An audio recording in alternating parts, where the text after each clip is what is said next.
my very first teacher was a man named Jim Rohn. And he was a personal development speaker. And he had this 3.5-hour seminar he would do that I went to when I was 17 years old. I was already reading books. I was obsessed with wanting answers. I want to know what made the difference in the quality of people's lives. Not because I was intellectually interested, but because I grew up in a really tough environment. I had 4 different fathers. There was a lot of, my mom was a great human being who loved me dearly, but she, abused both alcohol and prescription drugs. So she was very physically abusive. And I was, believe it or not, 5'1" in high school. I was a little guy. So I got the, beat out of me pretty regularly for things that I didn't do anything to do with. And so it made me try to figure out what made her work, what makes life work. It made me more of a practical psychologist. And the modeling concept came because Jim Rohn used to have this phrase. He said, success leaves clues. He said, if there's anything you want in your life, don't assume that somebody has some special gift. They may have a gift, but they probably developed it, most of it. And if you sow the same seeds, you'll reap the same reward. So figure out what this person's doing different than anyone else and do that. He used to have a funny way of describing it. He used to say, Tony, find out what poor people read and don't read it. It's like, because he said, that's the fabric they're trying to build their mind from. Find out somebody who's successful, wealthy, not just financially wealthy, but somebody who's rich emotionally and spiritually and physically and financially, and find out how do they live their life differently? What are the things they believe? What are some of the daily disciplines that they're a part of? And so really early on, I got obsessive about wanting to have all the answers. So I said, I'm going to read a book a day because I figured, a person takes 10, 15 years of their life. They pour 2 or 3, 4 years into this book. And you absorb in a few hours, literally a decade's worth of life experience. And I'm into compressing time. So I didn't read a book a day, but I read 700 books in the area of human development, psychology, physiology, all in my first real 7 years of reading, right? My youth. In high school, I was Mr. Solution. You have a problem, I have a solution. Especially if you're a girl, I was especially motivated. I could really help you with your boyfriend. But I want to be more clear about something. Part 1 to have an extraordinary life is mastering the skill of the science of achievement. How do I take what I envision and make it real? And how do I do that quicker, faster, better, easier? The ability to manifest what you come up with and make it real, like you've done with your company, yes, that's a skill set. I spend unbelievable amount of time helping people do it faster, quicker, better, showing them the shortcuts, teaching them the strategies, modeling what works so you can save yourself a decade. But I would submit to you that having done this for 38 years with, 50 million people at this stage, I can tell you that the science of achievement, there are a lot of people that are damn good at that, and they still don't have an extraordinary life. They have an extraordinary life. You see it as extraordinary, but I get the phone call from the multi-billionaire who tells me he wants to do this thing on his business, but what he really find out is he's miserable as hell, and he's hoping somehow I'm going to rub off on him on that side too. Right. And so I give him what he asked for, the change in his business, but I also give him what he needs, which is the change inside of him. So the second skill is the art of fulfillment. If you want an extraordinary life, you can't just achieve, you got to be fulfilled. As simplistic as that sounds, but it's an art. It's not a science. Sure. It's a science to making money. Come on. Any age, any color, any background, any gender. If you do these things, you'll have an abundance of money. You do these things, you're going to have too much month at the end of the money. You're going to have financial stress, right? Body.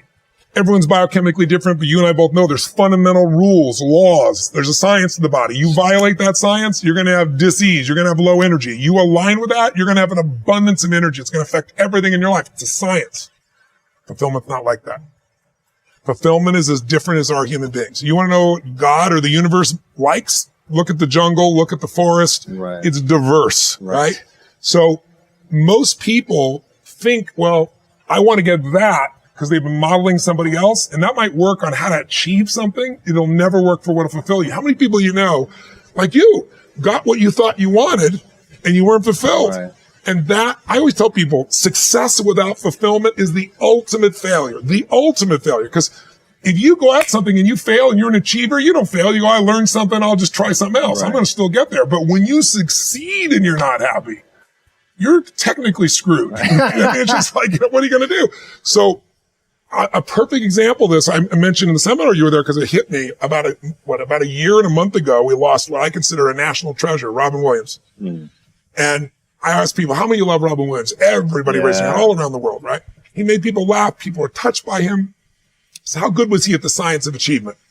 I mean, he wanted to be a great comedian and make the whole world laugh. He did. He wanted to have his own TV show. He did. He wanted the #1 show. He did it. He wanted to make movies. He did. He wanted to have an Academy Award for not being funny. Dramatic, and he did it, right? He did it, yeah. He said he wanted a beautiful family. He achieved everything, and he hung himself. That's crazy. And I know recently someone saying, well, he had dementia, he had drug abuse, he had alcohol abuse most of his life because he made everybody happy but whom? Himself. That's the ultimate failure. So if I had no other message to offer your viewers, and you let me give it to them right now, Please. I'll tell you what I believe. I believe our lives are controlled by one force, decisions. I certainly believe in force greater than myself. Call it God, if you will, grace, whatever you want to call it, the universe. But I also believe it gives us choices. Yeah. And the decisions we make control us much more than the conditions we meet. It's not the conditions, it's your decisions. Decisions of what to believe, decisions of what to do, decisions of what to give. I say to people, think about, look back 10 years ago, 5 years ago, 15 years ago, and think of a decision you made. That if you would have made a different decision, you'd have a totally different life today. Better or worse, I don't know, but totally different. Right. In your case, if you'd stayed doing what you're doing, you'd have a lot of money and still been miserable, right? And probably your great lady over here would be feeling miserable because she loves you so much and she'd be feeling your misery, wanting to figure out what to do. But you made that decision. Right. The most important decision you can make above any on the face of the earth is deciding that no matter what happens in your life, no matter what happens, you're going to live in a beautiful state. What the hell does that mean? It means that you're not going to suffer. It means a beautiful state is that you're going to be happy, but that's only one. Or you're going to feel creative, or you're going to be passionate, or you're going to be in awe of something, or you're going to feel love. Any state that's a beautiful state is really the core essence of who you are without fear, right? All of our suffering as human beings, I deal with people all the time. I mentioned to you off camera, two people I coached yesterday. One's a presidential candidate and the other one is a rap superstar, right? But both on the same day.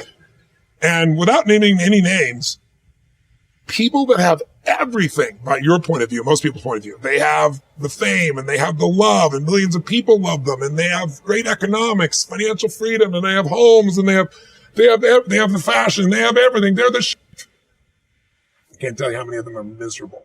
Right. The majority are miserable. I'm not bullshitting. I'm the one who gets the phone call from the vast majority. When I say miserable, they're so used to it, some of them don't even realize they're miserable, right. But most do.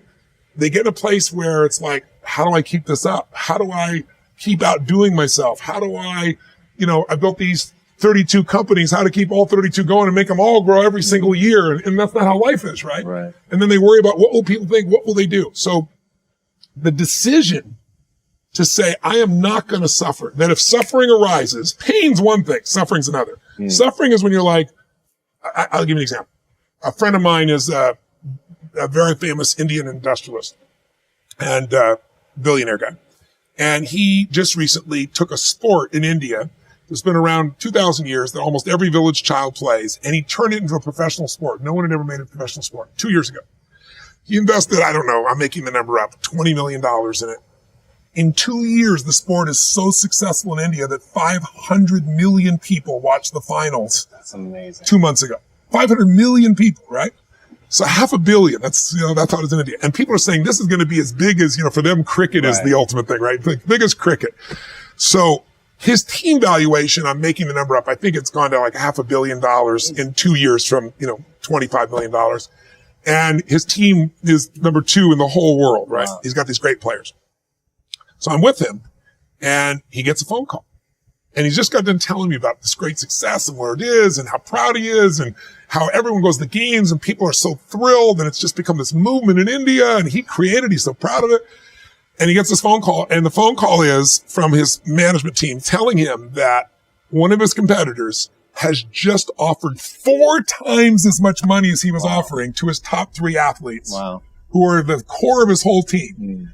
And of course they all took them, right? And he was so angry. He was like, I can't even believe this.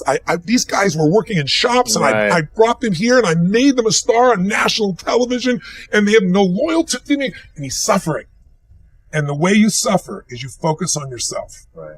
Suffering comes when we obsess about ourselves, what we're getting or not getting, what we should have done, what others should have done for us. It's the me game. Suffering could be worry, it could be anger, it could be frustration. It's anything that takes you out of a beautiful state. And here's what people don't get. You can end suffering. by stop focusing on yourself and focus on something you want to serve greater than yourself. Your children, your wife, your mission, your life. You can get out of it in an instant because the nature of the human mind is to constantly compare things.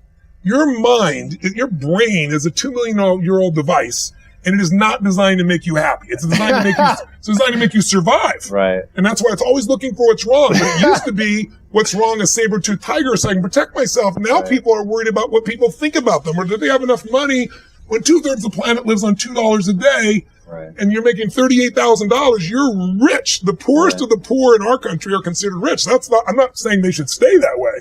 Right. But you can only build on success. And so my view is, if you're watching, if you're listening to this, my goal would have you consider something. Life is short. We don't know how short it's going to be. But if you only had a week to live, I bet you wouldn't allow yourself to suffer over a little crap that makes you crazy normally. I think you would probably spend time with those you love. You would do what you love. You'd take awe in a sunset. You'd smell the air. You would take in everything in those final moments that you possibly do. So my thing is, why wait? Right. Why wait? Why not just decide that if I start to suffer, I know the solution, because suffering is me obsessing about me. You might say, it's not me. I'm worried about my kids because they're not doing well. No, you're worried that you haven't done enough for your kids. It's about you still, right? Yes. You know, you're worried about what was done or what you should have done or what shouldn't have done. And you can end that in an instant by becoming aware of it and saying, I have made the most important decision of all. Right. I'm going to live in a beautiful state. Because here's what's going to happen. Anybody watching, you may lose a family member. You probably will. Somebody may get cancer. Your business the government might change the rules. They might change things radically that you can't even do anything about it. You might go bankrupt. You might get divorced. I'm not saying anybody will, but no one knows what's going to really happen in your life. Life's full of uncertainty, but here's what you can know. You can decide no matter what happens, you can have a great time.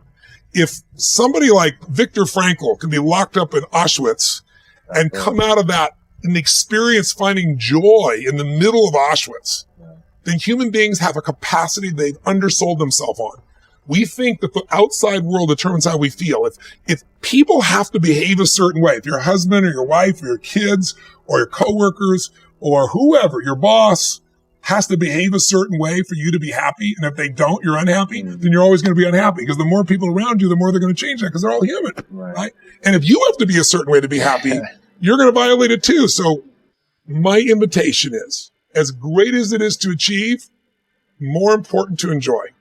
And if you can enjoy every moment in that state, when you're feeling loving and playful and passionate and curious and awe, you treat other people 100 times better than when you're feeling frustrated, pissed off, overwhelmed, worried, stressed, or feeling sorry for yourself. You're going to be a better parent. You're going to be a better lover. You're going to be a better business person. You're going to have a better life. So my soliloquy is, decide. Decide today.